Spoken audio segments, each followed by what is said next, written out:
Hey there on YouTube. Welcome to another edition of NFL Nation Report. And here we are in Minneapolis, improbable playoff win on the road by the New York Giants over the Minnesota Vikings. And I want to start with you, Kevin.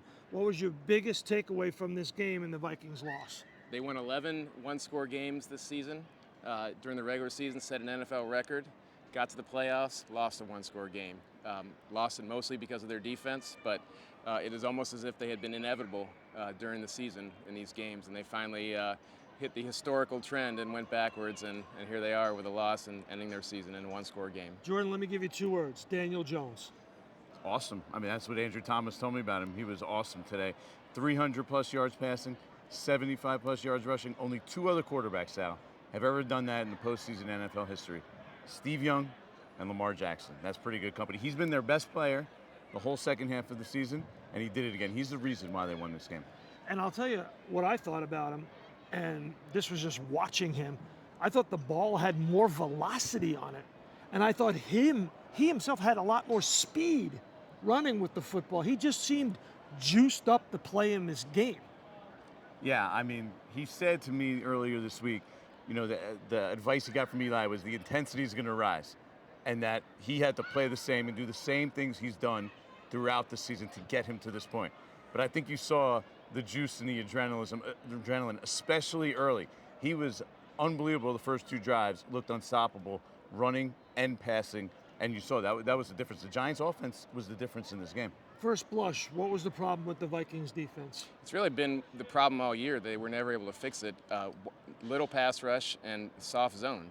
It's a bad combination. If you're going to play soft zone, you really need to get after the quarterback, and if you don't get after the quarterback, you got to play good coverage, and they did neither. And so I look at the Daniel Jones performance from the context of a defense that is playing in a way that there's always going to be a hole somewhere. They don't play very close coverage. They play that shell defense for the most part all season long. It's why they've given up so many 400-yard games. It's why they were outgained for the season by their opponents, even though they finished 13-4. Yeah, 13 wins and a negative point differential. Hard to do. Point and yardage. They gave up more yards than other teams, too, during the course of the season, which is nuts. I want to come back to changes that could possibly happen on the Vikings defense, but what did Kirk Cousins say to you after the game about this loss? He said it was probably, maybe he's missing one, but he thinks it's probably the worst loss he's ever, the toughest loss he's ever taken as a professional, which is saying something. He's lost a fair bit of games, and so he said initially he didn't want to talk about why, but he eventually got in and say, hey, in my whole career I've never sniffed 13 wins, and I really thought it was going to take it somewhere further than this, and so I think that really got to him. There's also a lot of pending free agents and some other veterans who might be moving on that I think he is well aware of as well. So he said it's the toughest loss he's ever suffered as a pro. The Giants now move on and play in the next round, perhaps Philadelphia, perhaps on Saturday night.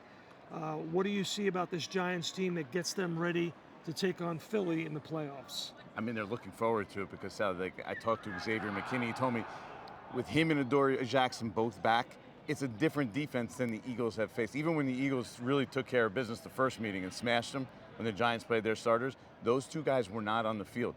So this Eagles team now is going to face a different defense than they faced in either of those two meetings. And the Giants, you know, it's a division rival. They haven't beat them in a long time. Last time they beat them in Philadelphia, 2013. That's a long time ago. I was there. I remember. I think the biggest thing that I took away from this Giants team is this team just has an attitude like we've been there before and we're not going to get too up about our performance. I think that comes from the head coach, Brian Daboll, having been with Bill Belichick all those years in New England. And I think it comes really from the personality of the quarterback. You know, whether it was 1st and 10 or 3rd and long or 4th and short, Jordan, he had the same expression on his face. Yep. And in the post-game press conference, he acted as if it was a normal Wednesday that he was meeting with reporters, not that he just won his first playoff game. And when I talked to him on the field, he was quick to give his teammates a lot of the credit. Really quick, Kevin, you cover this team, you're very close. Do you think there'll be changes in the coaching staff for the Vikings defense in the offseason? I think they're going to take a real hard look at that, and Ed Donatel, who's the veteran defensive coordinator, I think will be certainly at the very least under review. And Kevin O'Connell said he would look at everything, including the scheme, including the coaches, and so I took that to mean that at the very least his job performance is under significant review here. Yeah, this is a shocking win for the New York Giants in many ways. but a complete win when you look at it. And now they go on to the next round, maybe in Philly on Saturday night. For Kevin Seifert, who covers the Vikings, for ESPN.com NFL Nation reporter, Jordan Raanan, who covers the Giants, for ESPN.com NFL Nation reporter, I'm Sal Paolantonio. This is your NFL Nation report on ESPN's exclusive YouTube channel. Thank you for watching. Thanks for watching ESPN on YouTube. For live streaming sports and premium content, subscribe to ESPN+.